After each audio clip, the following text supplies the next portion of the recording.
Hey everyone, my name is Ronak, back with another video, and this is the 31st video in the Getting Started with the Machine Learning playlist. And in this video you are going to learn the entropy in the decision tree. So far now we have covered the decision tree. So decision tree is one of the algorithms used for the classification and regression problems.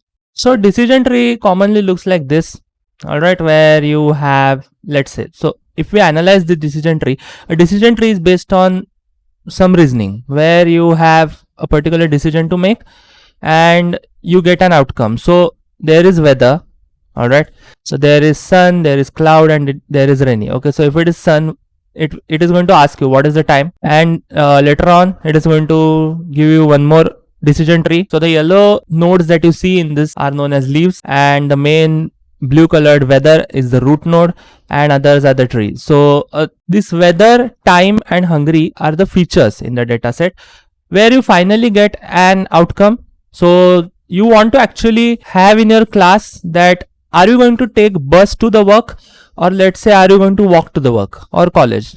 Alright, so are you going to take a bus or are you going to walk?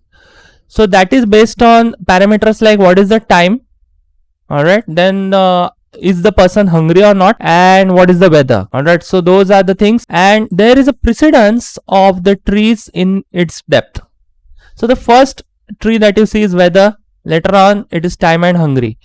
So how come a decision tree knows that it is the best feature? In my opinion, I can say what is the time. Alright, so time can be my root node. So instead of weather, I can put time, and weather can come over here. So how does a decision tree know which of the features you have to select in the precedence order? So that is actually done using information gain. But you cannot directly hop onto the information gain. You are going to need something known as entropy. So in the last video, when I actually implemented the decision tree using the sklearn, there was something known as criterion. So these are all the hyperparameters. Okay, you have to tweak them in order to get the best results. So this criterion is basically where you have two criterions. So by default it is always going to be Gini impurity, and second is the entropy. So this entropy actually leads you to the information gain, where you can find out which of the features am I supposed to use in the precedence. So entropy definition, there are many definitions, but what I would say particularly is entropy is a measure of purity. Okay, so you are going to find out the purity of your tree. Alright, then for decision tree, it will tell us where to split. So that is also one of the important thing. See, you have to split with the features. Like I said, there was weather, time, and hungry. I have to split accordingly. So I need to know that. And it is a prerequisite for information gain, which is going to be the next tutorial. So information gain is something where you can find out how much information you can gain from each and every attribute. Alright, so attribute is basically your features. So formula for entropy is given by this. Now just looking at the formula, it might seem quite overwhelming to the folks who don't know math, but I'll give you a very easy example with which you can easily do it. So entropy is related closely with the situation. So you are going to take summation where you say minus p of I, that is the probability of the occurrence, log to the base p of I, that is the probability again of the occurrence.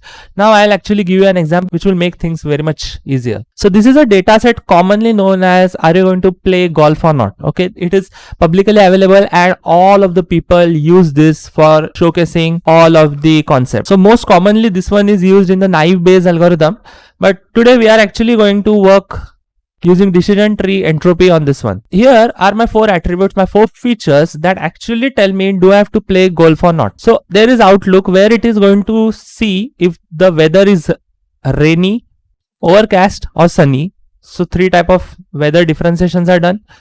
Then temperature is also checked. So is it hot, mild, or cool? Then humidity is considered, where you have high humidity and normal humidity. There is windy. So actually wind can hamper your performance in the golf. Alright, so that is one of the feature which you have to figure out. So false and true. So based on all of these features, you get an outcome that do you have to play golf or not. But what is the precedence in which I am going to predict using my algorithm? Either I can use humidity as my root node, or temperature, or outlook, or windy. But what it is going to be. So information gain can actually give us that. All right, where do I actually need to split my tree, which is much more important. So the concept of the entropy actually gives you the value between 0 to 1. So whenever your value is 0, it is considered that your tree has reached the leaf node, you cannot move any further. And if it is 1, it is the most at its impure stage, and you have to try to reduce that entropy. Now this is the data set. All right, a simple data set of 14 values. Okay, this is publicly available. It is very much easy. So what I'll do is I'll find the entropy using the formula that I have with golf. All right, so I'm going to consider my target class, and I'm going to relate each and every attribute the way they interact with my target class. So first I'm going to find the entropy of my target class, that is playing golf. And the way I do it, all right, since the formula might seem overwhelming, when I replace the values, it is going to be very much easy. So I'm going to say entropy 9, 5, where we have 5 no's and 9 yes. So you have to count the values. All right. So this is a binary classification problem, obviously, because there is yes and no, and there are 14 values in your target class. And here, as you can see, there are 5 no's. So you can count. Okay, I have colored them purposely so that you can actually see them. So 5 red and 9 green rows. All right, so that is why I have said entropy is 9, 5, where we have 5 no and 9 yes. Now we actually apply the algorithm. So I'm taking a summation over the minus p of I, that is the probability of the occurrence, log to the base occurrence, plus, since it is summation, so I'll have to check on the basis of no and yes both. So first I'm going to check for yes. So I have 9 yes and I have total of 14 values. So that is the probability of it. All right, 9 by 14, then log to the base 9 by 14. Then I'm going to add this entire thing when I'm going to calculate the value with this thing where I get the probability of not being. Okay, so 5 by 14, since there are 5 no's out of 14 values. And this is the way you do it, and I've actually calculated this using my calculator, and my calculator is basically Casio's FX 991 ES Plus. You can use any calculator you want. All right. And I've actually taken only 2 decibel values. Coming to the topic, in the entropy section, when I calculate further, I get 0.53 plus 0.41, and the final value that I get is 94% entropy. So we can say that is pretty much about the target. Okay, we don't have to worry about that because we are going to move further. I get 0.94 as my entropy. So this value is considered in bits. All right, BITS, bits. So this bit value is closely associated with the entropy. This is not where we stop. Okay, we have actually considered only the entropy of our target class. We have to move on. So now I'm going to consider outlook with respect to the playing golf, how it interacts with each other. So I'm going to say entropy of play golf and outlook. So there are 2 entropies involved. All right. And the way I do it, I'll say play golf and outlook. So in outlook, I have 3 rows, 3 unique values, which are sunny, overcast and rainy. So what I'll do is I'll take the sunny and then I'll conduct out its entropy. So it is basically going to interact with the playing golf. So the total sunny values in my data are 5, and the 5 values out of 5, 3 are yes, 2 are no. All right. If you count over here, you can see sunny are 1, 2, 3, 4 and 5. All right. These 3, this and this. Then you have to just check the values. So for no, there are 2 values where you have sunny, and for the rest of the 3 we have yes. Similarly, we do it for the overcast. So totally we have 4 values out of 14 in the overcast, and there are 0 no values. So whenever there is overcast, we usually have to play the golf. That is the inference. And finally we have rainy. So out of there are actually 5 values, out of which 2 values I'll say yeah, I'm not going to play. 3 values I am going to for the 2 occurrences I can say I can play even if it is rainy, and for the 3 times I'm going to say no. Now you have to calculate this. So you have to take the probability of this sunny, so that is 5 values out of 14, the total values, into the entropy that I get of 3,2. So that is 9.71, and the way it is going to get calculated is 3 by 5 into, so minus 3 by 5 into log to the base 3 by 5. All right, that is the way it is going to calculate, plus plus now I'm going to summation. Okay, so this entropy formula is going to get applied everywhere. I have manually calculated this. Okay, you can basically try this so that the concept just imprints on your mind. Similarly, I have done for the overcast.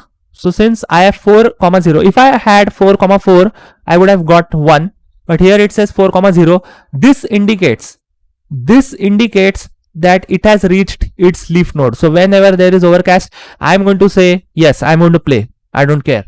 All right. So if my weather with the information gain has the highest precedence, what I'll do is I'm going to say overcast. In the overcast, I'm going to play. All right. This is the most basic thing a decision tree does.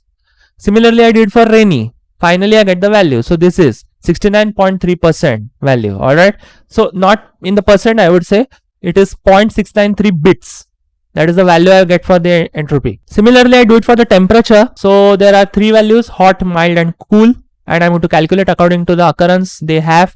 So there are 4 hot values, 2 and 2. So that is basically most the impure section of it. Later on, there is mild where I have 4 yes, 2 no. There is cool where I have 3 yes and 1 no. And I'm going to calculate them accordingly and I'll get 0.9114. So that is pretty much closer to 1. So I can say the impurity index is much more high in this scenario. You'll actually come to know all of these concepts in the information gain very much clearly, but entropy is very, very essential, because I would say entropy is the cake and information gain is just the icing. All right. The crux of it is always going to be the entropy. Okay. So in order to proceed with the information gain from each and every tree, you will actually have to learn entropy, and there is no other way. Similarly, I did it for humidity. I have manually calculated every single section. All right. And you will get this presentation. I'll just link the GitHub link where you can find it. All right. Finally, I'll also do it for windy, and I have it. So I have the entropy bits of all of the things. So this is my data set where I have entropy of my class, that is my playing golf. Similarly, I have entropy where I have to play golf with respect to the outlook attribute, with respect to the temperature, with respect to the humidity, with respect to the windy. So you have to actually consider these values, because in the next tutorial, which is going to be the information gain, these are going to be used. All right. They hold much more value than you think. I would recommend anyone, if you want to learn about information gain, please go through this video. And entropy, you can pretty much, it is very easy. I don't think it is much more difficult. So let us proceed with the information gain in the next tutorial. So this is it for this tutorial, and you can find the presentation in the description box below. And if you like my content, please do subscribe to my YouTube channel. And if you haven't clicked on the bell icon, please click so that you get updates whenever I post something new.